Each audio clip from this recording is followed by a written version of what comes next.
of the United States of America, to the republic for which it stands, one nation, under God, indivisible, with liberty and justice for all. Roger, can you do the prayer? Okay. Our bowing heads.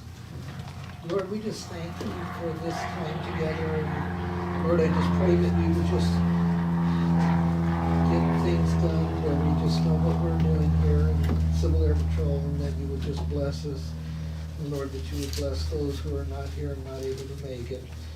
And that someone might be watching it through the TV.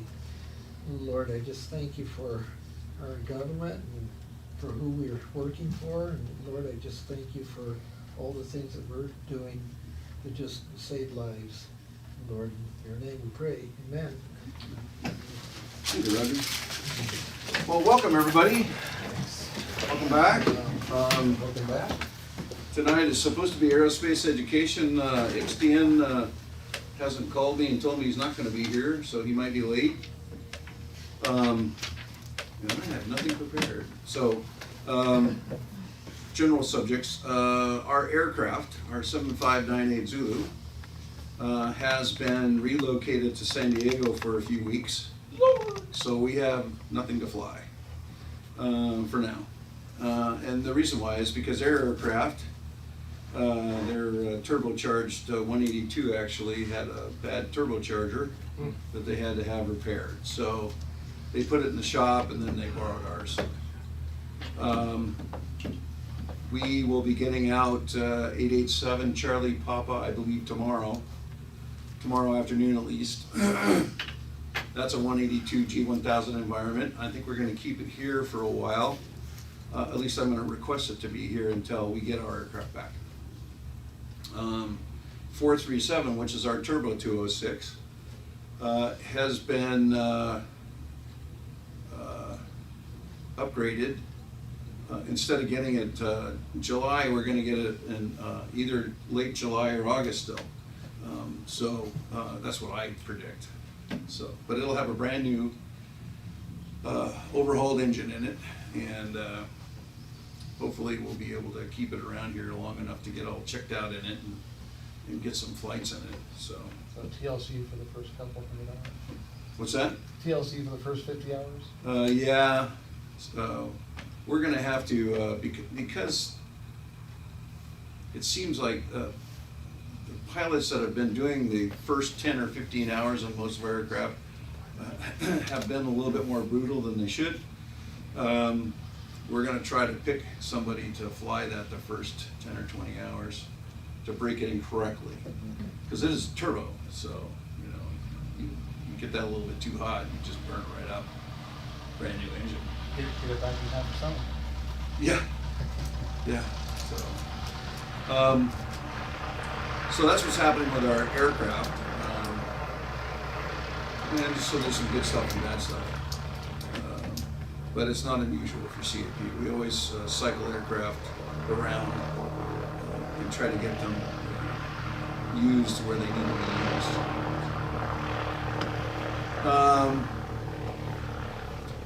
You want to close that door? It's kind of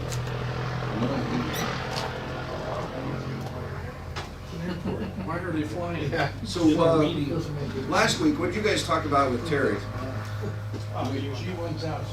The G1000 environment? Yeah. Where did we get to, and should we continue that discussion? I have a suggestion.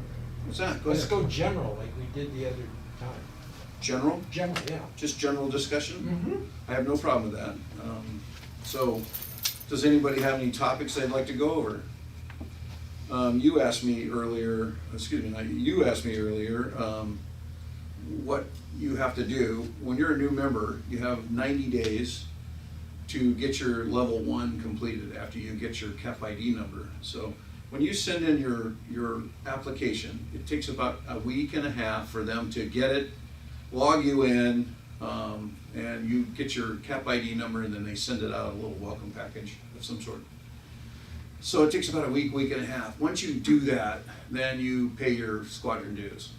And the reason why I wait is because they do actually have the right to refuse you if they don't like your background. I've never had anybody refuse, but that's just the way it is, so. I wait to get my dues, the squadron dues, and they're $200 for the year. So, until you get your cap ID, make sure everything's fine. Chris, you went to the ICS 300 class. Could you tell us a little bit about your experience with that? Or do you remember? Yeah, I mean, so I guess it's part of the member discussion already. So you will, as part of your training as you come up through ops quals and whatnot, you'll encounter the FEMA training that we have required for some of our, better assignments, I guess. So we call them the Independent Study 100 and 200.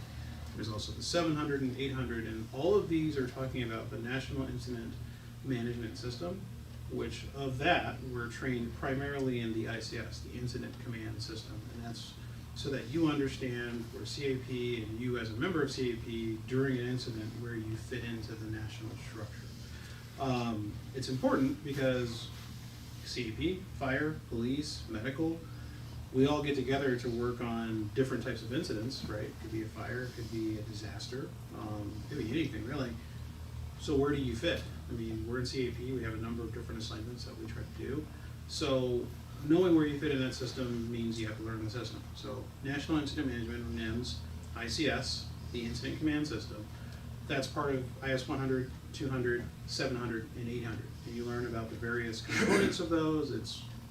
It can get kind of detailed, but 1, 2, 7, 8, those are all done online. Just take the course. And when are those done, Chris? What's that? When do you have to do those sections? Oh, I don't remember by heart. Well, you actually have to do those within the first 90 days of being a member. You start with the 100, the 200, the 700, the You have to do the 800. 700, 800 too? Yeah. I thought that was only for, we'll look, but they're.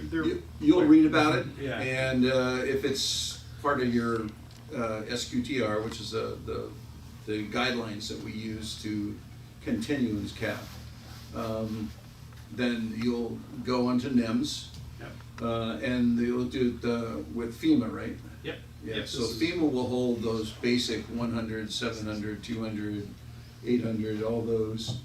And then after you get those done, then the classes that he was talking about, the ICS 300 and 400, those are done in a classroom environment now online, I think he said. So we used to have to go. Yeah, I think the 400, I don't think they're gonna do, Yeah. obviously, but the 300, they've decided there's enough interest, not enough people getting trained during COVID to start doing them virtual. And each number that you do actually is going to be a little bit different part of the training. 300 is heavy on logistics. I think the 300, wasn't that part of the Unified Command System? You spend a lot of time with the Okay, Unified Command. yeah, so you're gonna learn in the 300 how to get along with the sheriff's department and FEMA and, counter drug and everybody like that. You'll be learning how to commingle with them. And they expect us to learn the ICS system. After a while, you're gonna be expected to go there and be somebody. Like, I'm actually qualified as an operations section chief.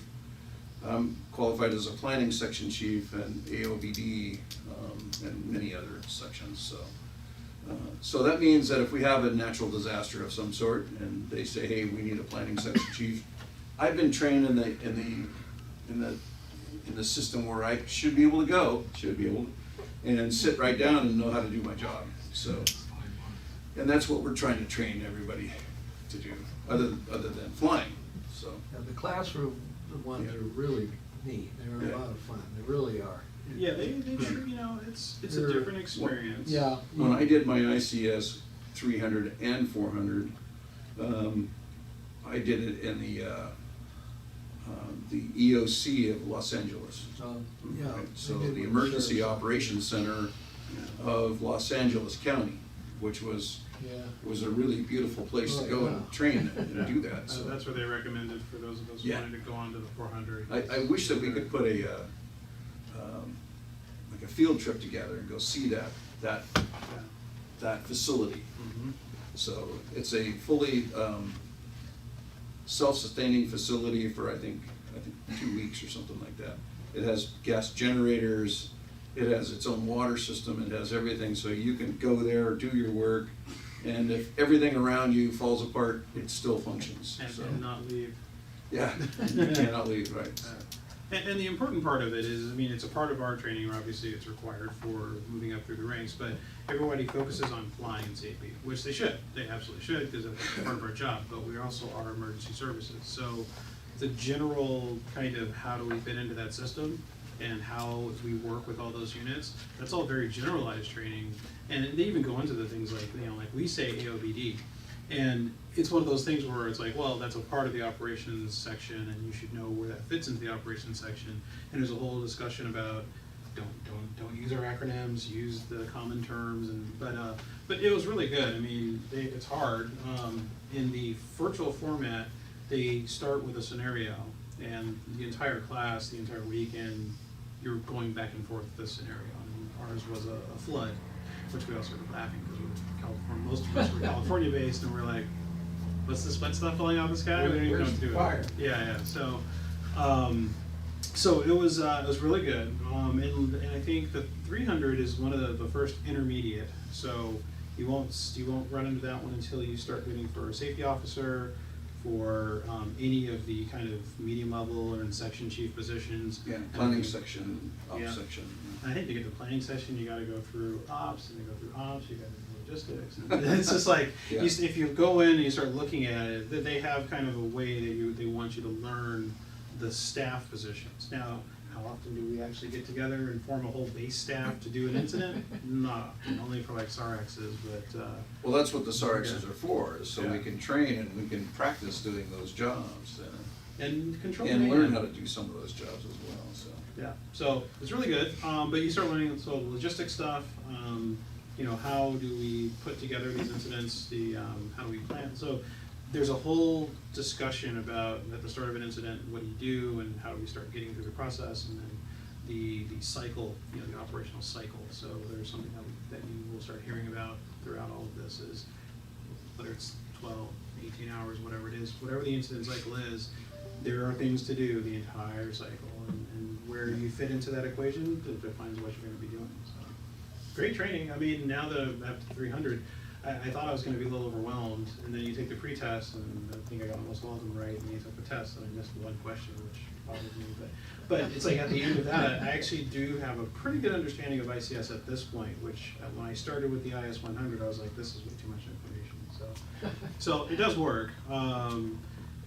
I understand a lot of things in the SARX now that either I would have done different if I had been a section chief or that type of thing. So it starts to really kind of fit in, and it's, you know, it's the other part of the mission that doesn't get a lot of glory, but we can't fly if we don't have the support staff. So I'll go ahead and make that pitch, which is why I started getting into it, because I go, yeah, I want to fly too, but to fly, there's support staff. There's running the base, whether it's this squadron or another squadron. Being an MSA, which is a mission staff assistant, one of the first positions that you learn to be, which is, you know, escorting dignitaries, signing people in, keeping track of things, the logs, even using the radios to a certain extent. It gives you exposure to all of that, and then you start moving into doing very specific tasks. But without all that, you can't fly planes. So that's the pitch. We have to have a base staff, and we're doing a lot of base staff remotely right now.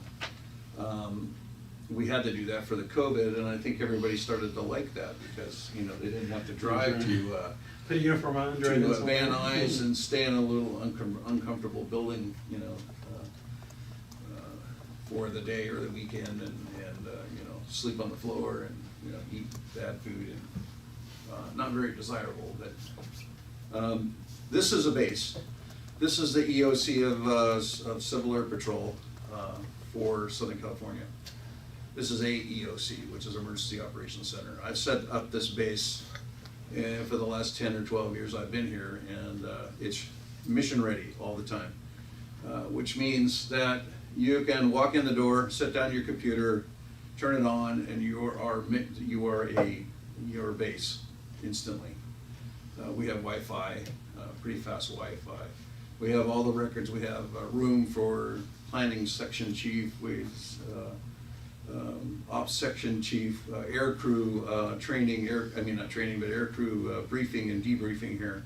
So we've done many things here. We've done, I think, 3 or 4 of the state evaluations here, where the United States Air Force, the USAF, comes here and evaluates what we can do as a CAP team for them, you know. So we've gotten really good grades, commendable markings every time, excellent markings as well. So from this base here, we can do quite a bit. I've had SARXs where there's been 17, 18 airplanes here that we're running out, and we're controlling that from here. So that's a really good testimonial for, you know, Squadron 5, and we've got lots of experienced staff in the area. So the ICS system is something that we all are going to use. Even if you're a pilot and the only thing you're doing is flying, you got to know where you fit in the scheme of things. That's why we have SARXs. Those are search and rescue training exercises, and we want to make sure that you're going to get notices through the email system. It's going to say, you know, Group 8 SARX on May 14 and 15. You know, if you can actually sign up and go to one of those things to do some training, it wouldn't hurt you at all. So. If they don't keep canceling them. Well, weather has been a factor, you know. Weather, I mean, you gotta think about, we were canceled for almost 2 years because of COVID, you know, and we were only flying emergency missions at that time, so we always have to fly emergency missions. But here, you know, we, at CAP, we do all kinds of different things. We do photography for natural disasters, where we go and we take segmented pictures in a grid, and we send all that data to somebody. They stitch it all together and put high resolution pictures together, and we do, like I said before, we do dog transport for the sheriff's department, where they have a bad guy somewhere in the woods that they can't find, so they take their tracking dogs. You know, we've been able to transport the tracking dogs up north. I think that you have to be commercial rated to do that. Yeah. Yeah. That's the only thing, is that particular one is because the sheriff department pays us to do that for them, then the pilot has to be commercial rated, so it helps if you're a CAP pilot and you're commercial rated. So for that particular one, the CD missions, you don't have to be that way, but you have to have 2 years in for the CD missions on the border to do the border patrol. The WADS missions have the same qualification, the Wide Area Defense System training. You still have to have the 2 years, I think, in to do those too. We have a thing called the Coast Guard mission, which they do go up and down the coast from the border, the San Diego border, and then we fly all the way up a little bit past the San Onofre site, and then we turn around and we fly back again. And our observation to see if we can find pongo boats, you know, have you ever heard of those? So the, you know, they try to come in and infiltrate us and land on the beach, and if they can land on the beach, they 2 seconds and they're gone. We can't find them anymore. But so we do surveillance up and down the coast to see if we can see those boats before they land. So. That generally has a Coast Guard observer in the back seat. So we have a pilot, we have an observer, and we have the Coast Guard observer in the back. He has his own radio that he contacts his own people with. We just basically are air taxi, you know. Yeah. Those are fun missions. Those, you leave at dark 30 in the morning, like 4:30, and then you fly to the coast, you know, area, maybe Gillespie Field or something like that. You do a briefing, get back in the airplane, and fly the coast, you know, for 3 or 4 hours. After the light comes up, after the sun comes up, they generally don't have pongo boat issues, so they try to do it at night, so they're. How do you see them at night? You don't. You don't, really. We leave at dark 30 in the morning, so we can fly from here. Break it down, you said. And to get all the way down to San Diego area, and when we take off, it's just now getting dawn, you know. So, so the first 4 hours or something like that, that's when we do our flights. So those are all pretty interesting things to do. I've been involved with multi-jurisdiction, multi-state SARXs, which are kind of fun. You fly from here to maybe Utah or Arizona or someplace like that. And then we have a SARX training scenario there, which they invent something like, you know, Cessna 182 didn't make it from here to here and we're all looking for him, you know, kind of a thing. I've been, you know, involved in quite a few things over the last 10 or 12 years I've been here. So hopefully everybody else will be just as interested. It takes a lot of dedication. You get out of CAP what you put in. So if you don't want to put in any time, you're not going to get anything out of us. If you want to put in some time, you're going to get a lot of flying and a lot of experience. You can climb the ladder in CAP forever. You can go from one qualification to another, to a different rank, different places forever if you really have the time and you want to do that. One of my favorite things to do is to go to encampment, which is something that the cadets do every year, and they actually do their training, the cadet training. They do marching and they do color guard. They do. They actually train. They do some rifle training. They do climbing on the big jungle gyms. They do all kinds of stuff. It's fun to watch the kids because they have lots of energy and you know, they're pretty neat. So I've been there, I think 4 or 5 times. So it takes a little bit. It's 13 days for the staff, because we got 3 days before they get there, and then the rest of the time is when they're there, you know. So, or you can just do 1 day if you want to. Any volunteer for encampment or anything like that you want to do, they'll accept. So you can work with the cadets. So that's pretty fun. So, what else, Chris? What else have you? Chris, by the way, will be able to help you with the level 1 stuff and your all your professional development. So anything you have any questions, stop with him first. If he can't solve it, then I'll get involved and I'll solve it with him. So, as you all know, that I haven't been feeling well in the last few months, so I may not be lasting too much longer here. One, they reminded me that I've got my 4 years in, so it's time for me to hand it off to somebody. And as soon as I can find somebody that will take that, I'll hand it off. And the second part is I've been feeling well, so I don't know how long I'll be able to be here. So, but you can always call me.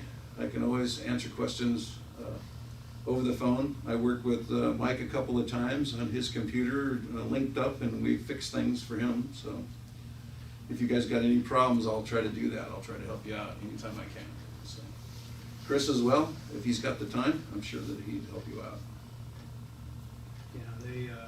Yeah, I can generally help with a lot of stuff now because I'm also on the Wayne IT help desk. So if you have problems with the COG email and stuff like that, I can generally help. Did Joe Overio get a hold of you by any chance?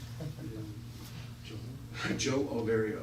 He's trying to find his password, and he's got a .gov address, and I don't know how to fix that. I haven't touched those. That's national. Well, it's not really national. Everybody used to have a .gov address before the. COG only.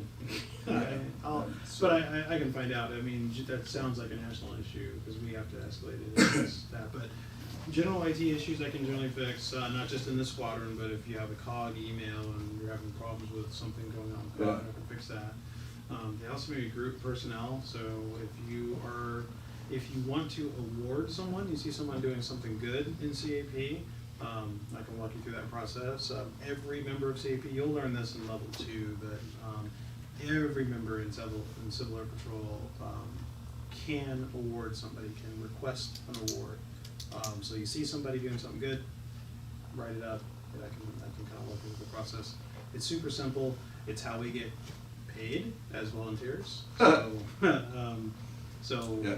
you know, if you see somebody doing good, definitely speak up, and I can walk you through the process. What, let's see, what else? Does anybody have any questions? Anybody have anything that you want to go over? Why don't you show them how to sign in and maybe do something on the SQTRs? And you show them, you can use my laptop, or you can use yours too. It's something that we have to do a lot, the SQTRs. And it's nice to know how to sign in, how to get there. As soon as you get your CAP ID number, you'll be able to sign on and go to the section where the SQTRs are. And you start as soon as you get your CAP ID, so. And I would say be patient. It's not always the most intuitive process. Well, that's why I said, I'm always here, if you have any questions, you need me to go over anything with you or help you out, because, yeah, you're right, the national software is a little challenging, let's say, so. Yeah, e-services is definitely, it's, Can you link to the, yeah, as usual, there we go, it's just getting on Wi-Fi. That was the waiting if you have a period. iPad, you should be able to link right up. There we go. That, or you could use the slow PC behind you. Well, you can use my. There you go. There you go, you can use that. Alright, so e-services, once you're logged in. You wanna start from, Start with we've got a lot of login? new members. Alright. Start from signing in, please. By the way, all the new members in the last couple of months, if you have a copy of your application, because I forgot to get copies for the last couple of months, your application for CAP, if you have it, could I have a copy of it? Could you get me a copy? Yeah, I forgot that part. And Chris forgot that part too, so don't worry about it. If you have it, it'd be nice. If you don't have it, don't worry about it. We'll get by without it. Can we email it to you? Sure, Do you have an email? absolutely. I love email. What's your email? Sorry. It's michael.swift. Sorry, one sec.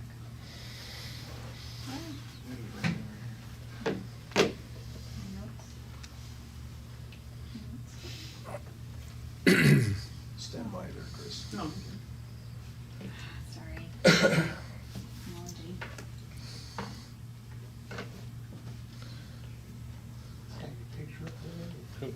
Michael? oh, Write yeah. it on the board. You know, but I can tell you, Just Office talking 365 is interesting, because, you know, use it for work. It's use it michael.swift for care, personal, at and you can kind of switch COGCAP, personalities. C-A-W-G-C-A-P, all one Bookmarks, everything else. word. You can take time. CAWT? C-A-W-G, I haven't logged in through. COGCAP. You know, some people are Google fans, some people are. Yeah, which means 365. California My work Lady, uses basically. Google. Oh, okay. COGCAP, Office IT C-A-P. people all use 365. I mean, I'm used to the Office suite, I just haven't delved into Right? 365. Yeah, that's cool. There's Never used that. Microsoft. Good. I didn't even know you I'll can say pull it that. up. Yeah, People see, like to and, rip off and of it. everybody will get, your first name dot, last name Keeping dot everything COGCAP. When you get separate, your so CAP, credentials, work, you'll get one and of those addresses my, as personal well. life. Okay. I'll keep it Yeah, separate. Which is okay. kind Oh, of yeah, fun. yeah, 'cause, And there's you other know, things that come with that. When you go up there, I mean, you get the. Basically, you get an Office choose which one you 365 wanna- account with a terabyte of storage, so. Yeah, it's pretty cool. Yeah, as long as you pay your dues, you know. He says it's 80 for the 80 application. right? 82, Oh, 82? yeah. Okay. It's 82. Yeah, I need to do that tomorrow. So Chris is gonna show you how to sign on to the e-services when you get your CAP ID. Yeah. He's gonna show you how to sign on to e-services, and then he's gonna show you a couple of things on how to do SQTRs, which is where everything you do for CAP is acknowledged, and go ahead, Chris. Yeah, so obviously for new members especially, when you first get your CAP ID, you'll need to come in here and hit the registration, which they'll ask you some questions, right? So it'll be your last name, last four digits, so if your social security number, date of birth, email address, and that will register in the e-services system because they already know who you are and your cap ID, but you'll get a login once you finish that. Which now, once you're registered, you'll come back to here. Pretty simple. You can use your cap ID or username. I use my username, but that's just because. What's the address to this? So up top here, you'll see capinhq.gov. Could you write it on the board there with something, please? Something. Permanent marker, yeah. Don't do permanent. He wasn't specific. I don't wanna buy another board. Bigger. Bigger. Hey, I can see that now.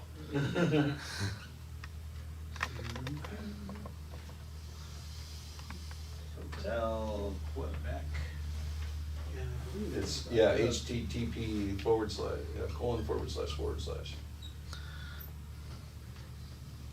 There you go. Have you been there, Jessica? Have you I been have there? been trying, yeah, I just, Okay. well, I haven't been able to sign in, but yeah. Not yet, yeah. Right. So that link will take you right to this page. Right. And of course, once you're registered, you'll get your wonderful password. And so I use a username, but you can use your cap ID as well. The CAPTCHA is super simple. They just want to make sure you're a human clicking on something. Now, the way this page works, you'll see the part down here called Favorite Apps. That changes. Like Sorry, can- you can't see that because I can't. Yeah, it's super small, but there's a section in here called Favorite Apps, and that is what you make of it. By default, it'll be nothing in there, but as you start using the system, you'll find that some of these choices are buried deep in e-services. So when you find them, you can come out and again, they're not intuitive, I'll put it that way. So to put something in a favorite, as an example, first of all, you need to know where it is. So don't just go looking, because it will confuse you. But when you get in here, you see how I've got a bunch of favorites in here, but to add to your favorites, it's actually that little link. I don't know if you saw it, but you come in here and you actually click on favorite applications, this little star right here. And that takes you to this crazy page that, like I said, if you know what you're looking for, and you'll see, those stars that I put on there, those are things that I have to access quite a bit, so I've started them and they're available to me. That's how you edit your favorite list, so you don't have to keep hunting around inside these services. Don't worry, it's something that over time you'll start adding to it, and eventually everything will be in your favorites that you need to know. Hopefully. Back to this, pretty straightforward. I'll put my name in here so you can Things see. again, for those of you who don't go in here very often or new members. If you're ever wondering about your chain of command, this is something that we always had learned in the Air Force, chain of command starting with your element leader, but for us, this is our chain of command all the way up, starting with Mr. he's back there, Colonel Smith, Swifty. So, Colonel Smith is here. Benner was our new group commander, all the way up to our wing commander, region commander, all the way up to the national commander. This is pretty basic stuff. The news you probably won't be interested in the news at any given time. But if you're in the app and you're doing something where you have a duty position, I'll get to that in a second. If you have a duty position that requires you to kind of come in here and do stuff, you might want to look in here every once in a while to see if they're changing your section, but really, you probably never need to go in there. And then, of course, little statistics about, just CAP in general. Like, people might want to ask you that. How many people are in there? What's going on? You can see these numbers are kind of low lately, and they also haven't updated lately, so it looks like those need an update. But our wing statistics, our senior statistics, but I will show you another place where we have specific wing statistics that are a little prettier and easier to see.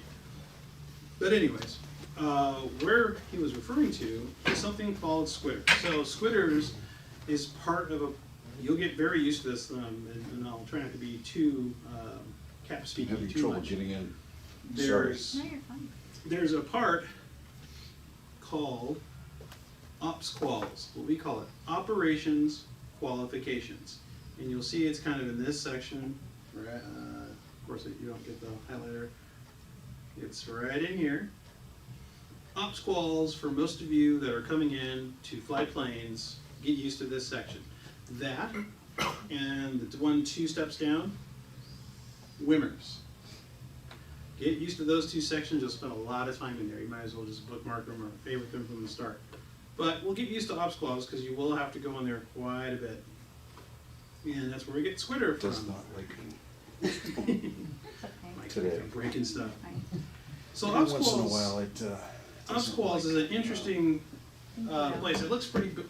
And first of all, let me tell you something about It's, like I said, e-services. it's national software. Getting around in e-services Yeah, is don't weird. worry about it. I could see. There's a It's, couple different themes that you'll no see. lie, But didn't whenever like it. you kind of see these screens where you're going, what am I supposed to Anyway, do? once you Most get in people there, want to then, click up here. all this stuff will pertain. So. That will get you nowhere, really. They'll get you back to other stuff that you don't want to see. Always look for these little purple, whatever you want to call them, because that's where the good stuff is. So when you pop that down, that's actually where you're going to start looking. Now again, at the beginning, you won't really care about most of this. There's 2 things that are important to you. Squidder entry down here in emergency services. I think that's turned yellow, yeah. And the 101 card, which you don't so much need to see it, but it's a great place to see where all of your qualifications are. So if I punch in my cap ID, hopefully, if I do it right, there we go. Let's go. Yes, this is the typical IT thing. Please hang on while our computers are chomping on whatever data they're chomping on. You must have something in cache that I don't like. That doesn't like my ID. There we go. Really? Yeah. So when we say 101 Never had that much card, trouble getting it there. we are referring to this part right here, because you can literally print that, fold it, stick it in some plastic or something, and that becomes the card that you bring when you show up at a SARX or at an incident. But what it does, it's got all the information they need to verify that you're in CAP and you're qualified to do certain positions. So it's not super important that you memorize any of this, because as you can tell, all the identifiers are over here. What's important to remember is these little indicators, right? Because some of these, they're hard to see. These are little infinity signs, which means they do not expire. So that's the only important thing to remember, is once you do it, they don't technically expire. But then you'll see things like, okay, MSA. What is an MSA? Well, if I go over here, oh, it's a mission staff assistant, the first position you'll be in any base staff. But what I've got an asterisk. The asterisk means supervised trainee, meaning that I can't really do that by myself. I need to have someone who's like a mentor, who's training me. I have a sheet of something called tasks that they're going to make sure that I know how to do, and they'll check them off at some time during the event, which will take me out of training status and say, you're good when Who I've would do completed. that? Yeah, What's so that? he's Who would do that? That is someone called a SET, acronym soup. I don't know actually what SET, but it's an evaluation. So, skills evaluation training, that's what you need it somewhere. So, a lot of times when you go to He's at the 101 SARXs, card right now. That's what it's he's important to looking know at. who to set for your position, like MSA. So if I show up at a SARX or some sort of event, I want to can find look at out anybody, who so. can be the set. And this is for what he's looking an at. MSA, right? You know, I Because- can't even really see anything on there except for his picture. Right. Because I've got tasks to perform, and at the end of those, does that help you, Mike? So yeah, this shows all my qualifications. You see, so Does that all help, Mike? these are the things that I can do and the things that I've done. So Um, there's my ICS 300 and 400. I'll have to make sure that I find These someone are on site the who's a set for little MSA. asterisk you can see. how many I skills know, and I'll evaluator, get to this in a which second, means I those know ones what with the tasks diamonds I have to complete means to that I complete my can training teach status. those And at the particular end or sometime during the things. SARX, So- I'll and go I to do that teach person and those, say, I've done these so. tasks, can you sign me off? And I'll show you how we do that. But this is the 101. So when you hear the 101, this is what it is. So when you go to a mission Um, base, great they're place to gonna kind ask of you see for your all your one-on-one, this stuff proves all that at you're a once. CAP member Now, and your status is What if current. I And what you don't can care, do. or I'm looking at So, one specific thing? So That's what let's he's look talking at about. the MSA, for example. That's the wrong one. So we'll go back. Remember, we always go back up here to squalls, Squidder entry. Get used to this screen. You'll see a lot of it. You don't need anything other than emergency services, which is already selected. But now, most of you, as you start, you'll go into, well, you'll get GES as part of your training, but you'll start most likely in Mission Scanner. It's Mission Scanner? Yeah, it's Mission Scanner. So you'll MS. see that the first thing you can tell, if I wasn't sort of current, this box up here would not exist, or it would be in a training See, it status, says I'm yellow. active, which means But I'm an active go. mission scanner. Here's a little thing that you may So, not. so now what You these get that blue tasks bar, mean it tells is, you all the they're stuff not that meaning I've anything already until I done. need to renew The green stuff. for Mission Scanner, right? So when you hit the blue So, bar back. in every single it's something Squidder that not entry, most people don't you'll see. have a These are the list things I of gotta do to be prerequisites and qualified tasks. for my- And then probably this isn't For gonna this show you the particular prerequisites one, right? because I'm already a scanner. The gray I'll ones show are you the one that ones, has the green prerequisites. ones are the ones I'm current. But you'll see here, I completed the training for aircraft ground handling. It's online, I anybody? completed it on this date, nothing else is needed, that's turned green. Wow. Anything that's gray needs to be done. So when I renew, and I think my renewal is in, March, Andre, I gotta talk before to him. March 2025, I will have to make sure that somebody checks me off. Pratt's Remember we online? talked about sets. Good for him. Skills evaluation trainers will need to make sure that I check off these tasks. And that's an interesting Hey, how did you get this because list? You'll need to know, obviously, the date, Oh, it's who's gonna chat, do it. okay. And that's the neat part, because you need to either know their cap ID, or you need to look it up, and you can look it up actually inside of this when you start choosing it. Which RX am I at? And in some cases, I've never seen this yet, but some cases you might need a certificate ID, and I think that's for more of the flying stuff. Haven't done those yet. But that's a renewal, so I'm currently active as a scanner. Let's look at one where I'm training for. Go to Observer. So if you look at Observer, you notice how things look a little bit different. You've got the box that says I'm in training status. I have prerequisites for this one. So you'll see I had to complete general emergency services, which you will be doing as part of your level 1 seniors. I'm already a mission scanner, right? And then I'm 18 years old. I'm over 18 years old, which is good. And then Mike said, yeah, it's okay, you can be an observer. So he signs off on that. Because, it's one of those procedures, but I guess back in big squadrons, the commander kind of wants to gear people towards certain areas. So, but anyways, once he says, yeah, you should be a mission observer, now you'll go on to these tasks. Now you'll see, I've completed most of these tasks, but there's still some, if I keep going down here. And by the way, we call this section down here FAM and Prep, which is kind of your initial training. It's just, and I know most of us, especially those of us who are pilots, like this as an example, this is pretty basic stuff for us. Like we already know it, we've done it, but somebody has to prove that you, or see you do it, or and sign off on the fact that they know that you know how to do these things. It's part of our thing. You have a long road to get to being certified to fly planes for CAP. This is just one of those steps. But anyways, you complete FAM and Prep, it goes back to our illustrious colonel, who will sign off again and say, yeah, you're ready to go to an exercise and sign off on your final training. Now remember, we talked about the IS courses. Now you're going to see them show up again, right? So you'll see here, to be an observer, you need IS 100 and the IS 700. I know it's probably, Mike can't see this. I'll make it as big as I can for it. So you'll see the IS 100, the IS 700. Aircraft ground handling, You see them? air crew professionalism. Are you an observer? Where would I find the task? Remember the Oh, stuff dash that I've already 20 done buttons. back here. Yeah, task guides. These are the ones So that have expired. I'll get to task guides in a second because they're everything in I have to CAP do is those spread out later. everywhere. So you'll have to go and download a task guide or print it out if you so choose. But those task guides, and I'll show you one in a second, they literally, you just go and search on this task, and it'll tell you exactly what CAP wants you to know about that task. and I'll remind me to show that. Expire or something? But you can see here, some tasks are complete, some tasks aren't. I didn't get a chance to do this in the last RX, so next time I'm either in a real incident or a SRX, No, I can't find it. I need to make sure I use the radios, I operate the VOR, I operate the GPS, I assist in planning for search, Or to, recall. and I make sure that I'm already either there's a active. set So, who sees me do it, or the mission pilot I fly with everything we do will goes through vouch that, the yes, SQTR. you know, Every step of you the know, senior ladder member Younger is in here. did these tasks, and he did them to satisfaction, and usually the set will sign off on that.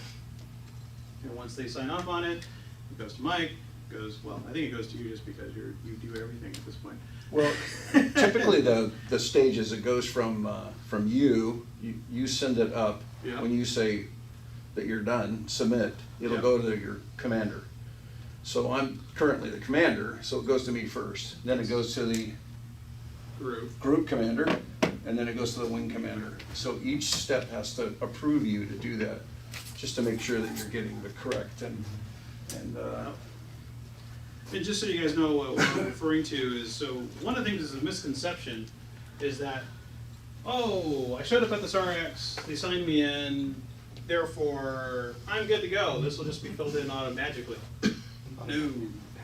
You will need to actually go in, knowing that you completed it, click in here, pick the date, I'm not gonna do it here, find an evaluator, and this is what I was talking about evaluators.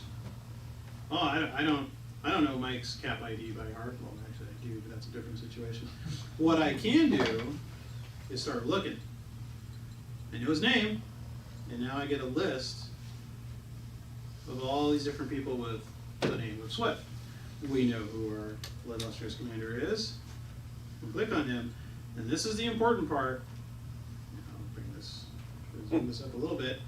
This shows, remember we keep saying that word set, skills, evaluation, trainer. These are all the things that he can sign you off on. So it's important before you get in a plane, before you show up at a mission base and start trying to complete tasks, the person that you plan on having to sign you off is a set that can sign you off. Like that's a misconception that some of us everybody kind of shows up and does their thing and then they're like, I didn't get credit for it. We didn't get credit for it because you didn't fill out your actual squitter, and it didn't go to the set, and then they didn't click on it, and then it breaks the process. So then you have to go hunt everything down, and that's kind of a pain. But this is how you search for someone if you're looking like, oh, I know that, is it Major Kumar? He's the guy who did it? Okay, I don't know really everything about that guy, but I can go back in here, and I can start looking. you can actually go look up. Oh, there he is, There's yeah, one it was on one Ram card, by the Kumar, way. and then you can Amazing. go in here and see, okay, because he was the IC trainee at MySRX, and I can go, here are the things that he, geez, I can't do anymore. Here are the things that he could sign me off on, right? Which is interesting. Okay, there we go, mission observer. He can't actually sign off on mission scanners, that's interesting. Isn't that interesting? Yeah. So, but these are important things to know, because if I had him sign off on my scanner, it wouldn't work, because it'd be like, he can't do that. Well, you shouldn't be able to even ask him to do that. Right. If he doesn't have the qualification, you can't put him in there. The system shouldn't accept you. Should not.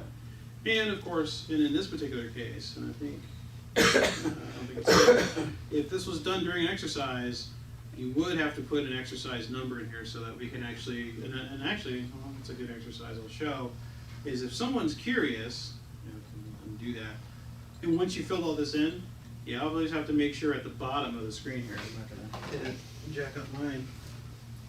Once you filled in any of these, because you can fill in many at once, you want to make sure you hit the submit button. Without hitting the submit button, no one's gonna see it.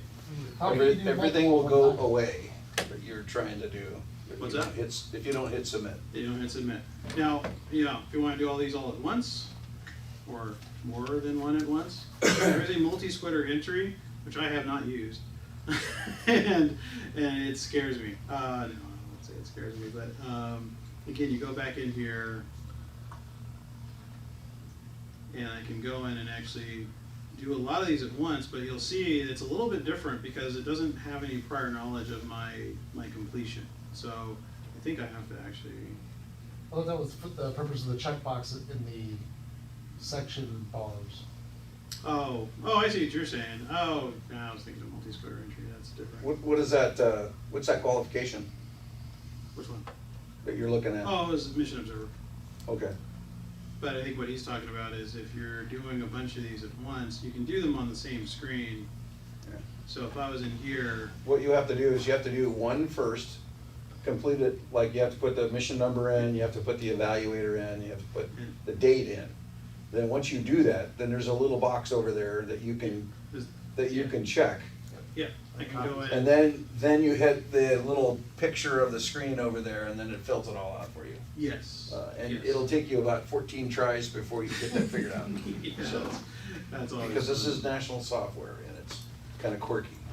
So that It does work, but So that when we talk about squitters, like you'll hear that term a lot, ops quals, squitters, this is the page you're talking about, because this is the page that you are saying that I did this work and I'm now ready, I can talk to an evaluator, it's signed off, it's ready to be approved. If you don't do this process, you don't get credit for it. So, you know, and obviously we're all here to help if you get, lost in this process, because it's easy to get lost.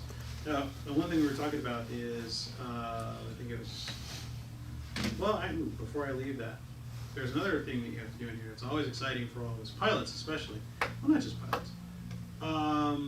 There is something that we call qualifications, and this is, it's a little, you'll see the same information multiple times, and I can't explain it. But the whole thing here is, this is like kind of the verified proof of what you're qualified for. What do you mean verified? Because, well, I'm not a CAP pilot yet. I'm Joe Archer. When we say CAP's driver's license, what that means is somebody has verified that you have a real driver's license and you've uploaded your printout of your driving record. That means you don't have any SR22s or other bad things on your license. And then of course ICUT, which means you completed the communications training. I can't even communicate, saying communications, how about that? But all that stuff in there, there's a whole section in here called upload documents. And as us pilot types get used to hanging around in here. Let me interrupt you real quick. Oh, yeah. Comment from Terry was that he could also sign off on almost all ops stuff. Mission, yeah. I could sign off on all mission flying stuff. right. Yeah. Good. Mission Yeah. scanner, mission observer, mission pilot. I know, I wish they had more of a set. That way you don't have to worry about who to put in there or go searching for the qualifications. Yeah. You could use his. Yeah, no, I wish they had a specific set search that didn't require you to drill down into a squitter. But, yeah, I'll also do We that. wish they had what? I'm sorry. Like imagine if you could search sets without having to drill down into a squitter. You actually can do that through the reports menu. No one's gonna. So we'll get to that. I'll have to show you. I'm just Yeah. being silly. Not today. So you'll use this upload thing for two different things, or a couple of different things. One of them is for your emergency services training. So we talked about the IS ones. Well, when you do the IS classes, they will send you a certificate. You get that certificate in the mail. You upload it into here, and that makes sure that Mike and group and whoever's verifying this, they can come in, click on one of these, pull it up, and the question is, we'll pull it up on. So that's what they do, and what Yeah. you're seeing here is a list of things I'm qualified for. And if you want to, so you can go over here and Maybe, we'll see. you can see documents that I've uploaded. So this is pilot, and let's say. Oh, that's great. I'm not gonna go through all that, but Orientation pilot. if this was on a computer, this would pop up the PDF that just simply says, Chris Younger has completed the IS 100 on the FEMA So training now, site. see, That's all you're it supposed to says. upload. the And you'll see like the documents, most recent your one there, the documents, ICS 300. So. I just say completed pilot. it, I uploaded it here for records. And then, That's 145, one place you'll need to which is use to equivalent verify of training that you've the received. check ride. Check ride. Yeah, well, we So can. it's all in here, so. The other thing is, people are so as can't pilot see it. types, same thing, you will any evidence that we're looking for, which typically is your pilot certification. You'll see I have 3 because I'm a new pilot. So I have my student license, I had my temporary license, and now I have my real pilot license. My medical, a copy of my medical. So you will need to make sure you upload those documents to make sure that not only the system, but anyone verifying your status can just pull that up and say, oh yeah, they're current, and there you go. And then don't worry about the wing certificate, that's because I'm a nerd. But if you're so inclined, you can go look up, wings training, FAA. It substitutes as a review, and it's kind of fun. But the neat part is, the reason you need those documents there is because in here, again, as pilots, the section's kind of hidden. A lot of people don't see it sometimes. But I went ops quals, FAA requirements. When you get into FAA requirements, you are basically saying, yep, I'm single engine, land, but all your other ratings, you basically select these. And as you select them and they're new, the person who's going to come in and validate it is going to go look for the evidence and the uploads. That's how this works. So whether you do this one first and do the uploads next, it's up to you. But if you're a CFI, same thing, these go in here. And what type of CFI? Again, your medical, or whether you're basic med, or military medical. You get in all of it. It's pretty straightforward. You fill it out here, you upload your evidence, or you upload your evidence and fill it out here.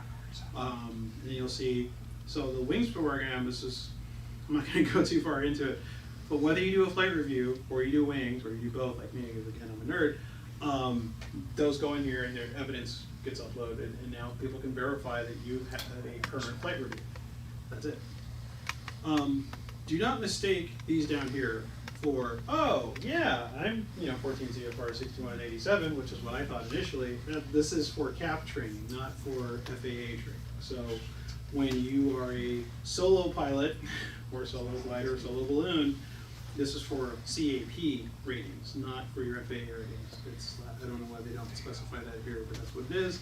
And then obviously if you have complex high performance, glider, same thing, check them, hit submit, upload your evidence. Whoever's verifying it will go in and check it off, and it'll turn green instead of yellow. Those are the main sections here in OPSQuals that, as you're going through the initial training and uploading your pilot certifications, which I would do that sooner rather than later, because it just gets it out of the way. That's to make sure that you are ready to go when it comes down to getting on our planes and getting a check ride and being qualified as a TMP or a mission pilot or whatever you might be. So that's OPSQuals. Any questions before I start? I show you Wimmers, which is the other scary part for you pilots. Were you going to go over the tasks? Task. Oh, yeah. Actually, that's right. Let's do. So task. I've got them bookmarked because I hate looking for them. but I'll show you what they are, and then if I can remember where to find them, I'll be really excited. Task?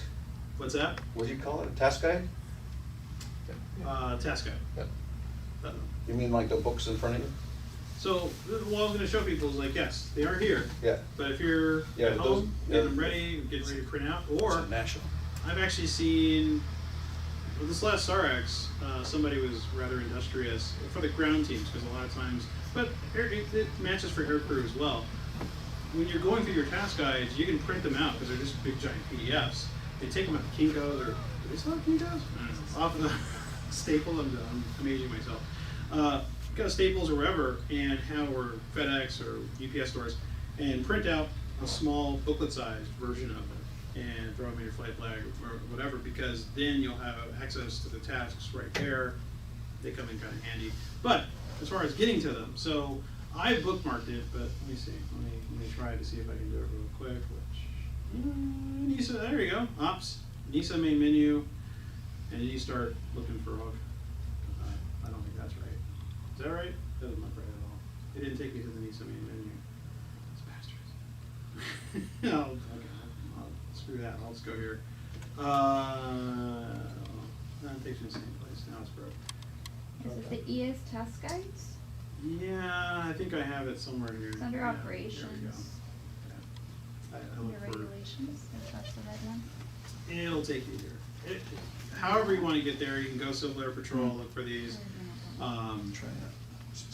ES task guides, I think if it's in operations, bookmark it. So a lot of things we'll talk about, we're talking about pilot onboarding, for example. How do you, I've broken this down, I think Terry handed it out to a lot of you. I've broken it out into a simpler kind of way to see it all, but all that was broken down from all of these, this giant task guide. But if I get more into something nice, aircraft operations, you'll see all this wonderful stuff here. And if I remember,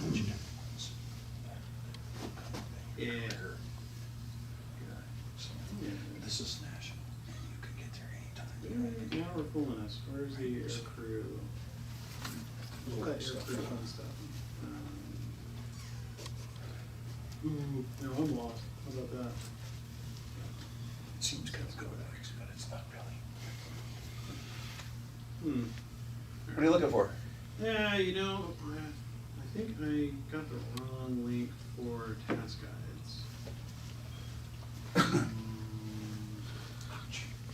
Thought they were gonna be here, but they're not.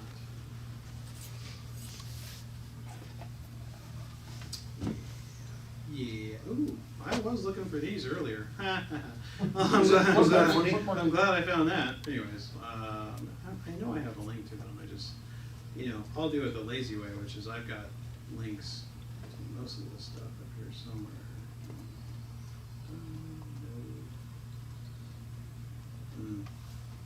I'm striking out.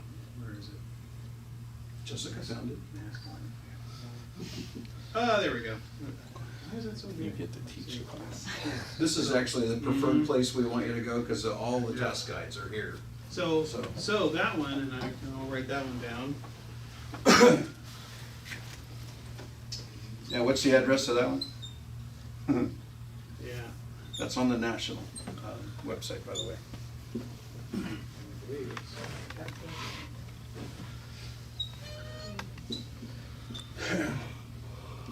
Just a point of interest, a lot of times if you just go to your web browser and put in your search there, it says say Civil Air Patrol, spell out the words, and then say whatever you want, Air Crew Task Guide, Yeah. it most likely will pop up. Just make sure you're going to the cap go. A lot of the wings will copy this information and it'll be a little bit out of date. Yeah, sometimes there'll be a California one, there'll be a Yeah. Wisconsin one, and Nevada one, so make sure you're at the right task guide. So on this page, hidden over here on the right side, is what we're looking for. And in most cases, we're looking for the aircraft task guides. If you want to be a mission scanner, observer, mission pilot, this will take an hour to download, but come on.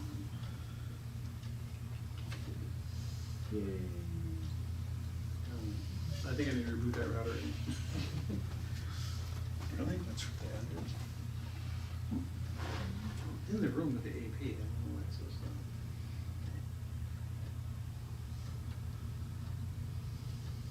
It's a big file. So, so anyways, I have this file locally somewhere. Oh, there we go. So when you're looking at these task guides, they're, like I said, they're big PDFs. You'll see they're updated all the time. So when we talk about those tasks, you'll see this is the list of the tasks, literally. You can just start searching, and it'll take you right to the section you're looking for. So there are O tasks, there are P tasks. Yeah, there you go. So when we talk about tasks in Squidders, we're literally talking about these tasks. If I go find one, come on, there we go. There we go. Oh, 2000. Operate the aircraft FM radio. This whole section tells you everything that we're expecting you to know about the CAT BHF radio. That's a task guide right there. And like you said, whether you want electronically, like I have them on my iPad for quick reference, or if you want to print them out in a small booklet, that's up to you. But if you're looking for what to do to complete a task, it's all in these task guides. And for most of us, it's going to be in the aircrew task guide, but there are others for other duty positions. Did I answer the question? And then your evaluator even has a checklist to test you. Yes, they do. They absolutely do. So anyways, that's a task guide, long-winded way to get around to that, but, you know, ESA, aircrew, and then there's more, obviously, there's lots of task guides down here that you should look through and you'll understand what's in there. But that's task guides. Pretty straightforward. Let's see. Let's go back. Just a time hack. What's up? Time hack. Time hack.